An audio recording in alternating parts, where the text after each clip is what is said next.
Meaning of familiar. Familiar. Familiar. Familiar. Familiar. The word familiar describes something or someone that is well known, easily recognized, or frequently encountered.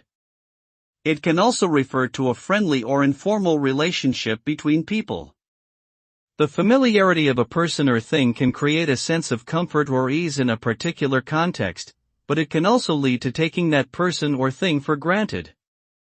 Familiarity can be positive or negative depending on the circumstances and can affect one's perception, behavior, and emotions towards the familiar object or person. Overall, familiarity implies a strong sense of recognition or knowledge gained through experience or proximity.